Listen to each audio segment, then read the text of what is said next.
Hello. It's currently Thursday. I don't remember when I last did a video. I think it was a day or two ago. Um, just wanted to give a quick update. No major changes. I've been very surprised for me personally at the moderate levels of bleeding. I know things are healing, and as I dilate, I kind of stretch things. So there is an expectation that you will bleed during and after dilation for a period as you are stretching against sutures and things like that.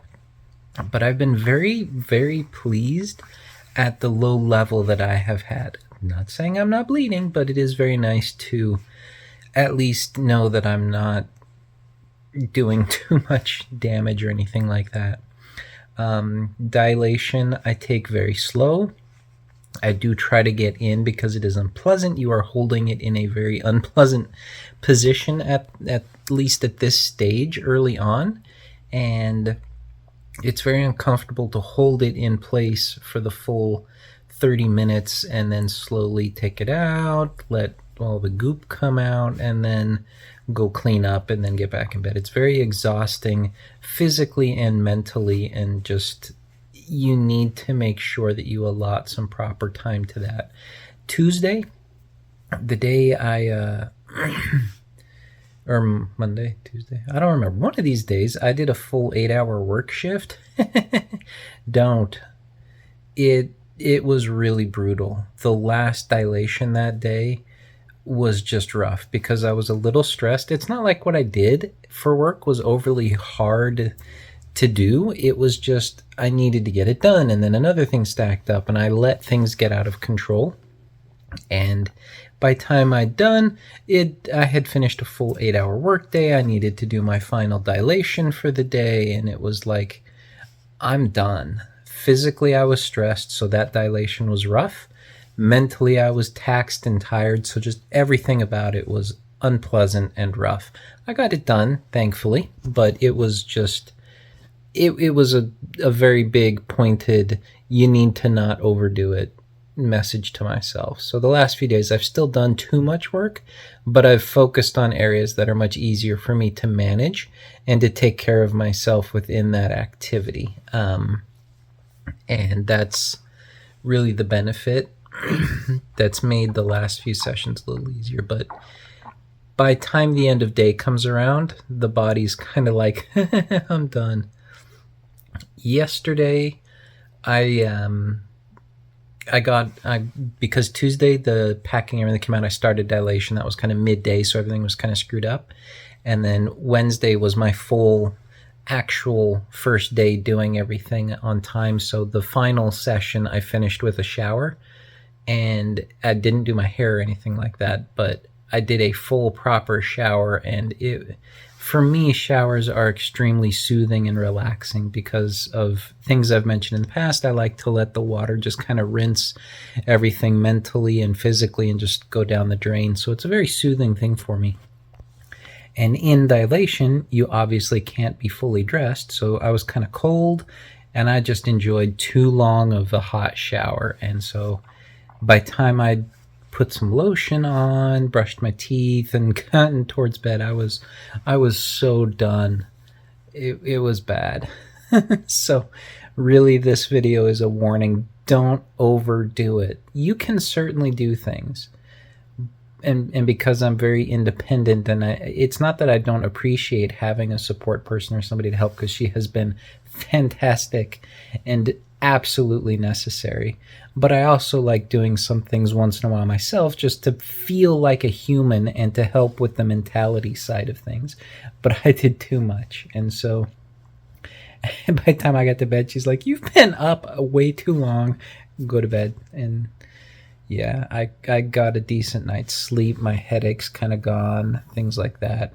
I've also been trying to carefully manage my water intake, because urinating and everything is very different now. You use your muscles in a totally different way, and I've got it, but I have to think about it a little bit to make sure I don't push too hard and stress the urethra that is still stitched together and healing, there is no problem going, but it feels kind of like if you've, well, just use this as an example. There's a closet door. Imagine that whole opening there is the door. Open one part of it and you're at half capacity. That's what it feels like right now. Like my mind says, I've got that to go through. But the physical limitation is, oh, we're hitting a wall and you've only got that little bit there. Now that may be just aspects of my personal surgery and the way things are for me, but by the same token, I'm very swollen. Things are still healing. Things are still coming back together. So you really have to be very careful in how you do things and just take it easy and not push. Now, I've got from just years of, I'm a weird person, but I've got some muscle control where I can kind of help push it towards the urethra. It's that releasing muscle that's very different. That's where I'm just kind of a little shaky on. And so I'm trying not to drink too much water to hit that limit of, you need to go now, but I also want to make sure that I am hydrating enough to get through it, because I'm trying not to add too much more pressure to everything in the system to where it's just overdrawn. So I'm still cycling some of the gas they pumped in for the laparoscopic side of the surgery that I had, and the natural swelling from all of that. So it's just a process. It's a road. It's going to get more tough. The first session of dilation in the morning, as expected, is not lovely, but I'm trying to plan it early enough that I can get it done. Then I can have a period of light work. Then I can kind of rest, relax, which is kind of where I'm at right now. Then I'll do kind of the afternoon dilation.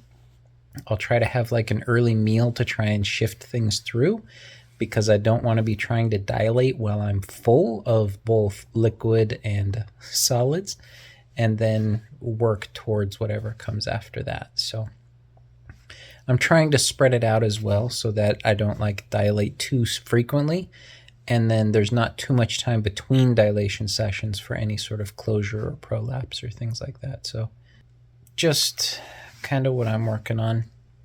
And everybody's unique and different, so what works for me may not work for you. I've also noticed, basically the first session I dilated on my own was right after I got out of the hospital for them pulling out the packing, so no big deal. The second one, I noticed there was a bit of burning on the urethra area. That's not necessarily a problem with my entry. It's the fact that I was using the urethra right before I started dilating to try and make sure I was empty. I was going to the restroom, and that made things a little more difficult. So what I'm trying to do is finish dilation, take a good amount of water, and that way by the time I hit my next dilation session, I've already emptied out, and I can let the urethra relax and heal a little bit before I shove something in there and kind of agitate it a little more. And I found that's been moderately working. It's just a process, and you got to find out what works for you, what works for your body, and things like that. But overall, it's been okay. I'm terrified to upgrade the dilators. Those things scare me. They get really big. And right now with all the stitches and healing, it's like, yeah, that ain't going to work. Maybe I can buy some gradual increasing ones to kind of fill in the gaps for the ones that I got from surgery. But they are very nice. They are well made, and they're pretty easy to use. Just you got to take your time and not rush it and keep things measured as far as expectations. So anyway, I just wanted to give another update. My work sent some lovely flowers, if you can see them. It's the first time I've gotten flowers, so that made me feel really awesome. I'm kind of giddy and happy about that. And then someone else just sent me some cookies, so it's making me feel really just nice and special, because for the most part, I know aspects, I don't have a great relationship with a lot of the family. None of them really understand or support this decision, so I'm kind of in it alone. And just getting a couple of things like that from work friends and colleagues like that just really, really helps me feel a lot better, and it's a nice thing. So thank you. We'll talk next time. Bye.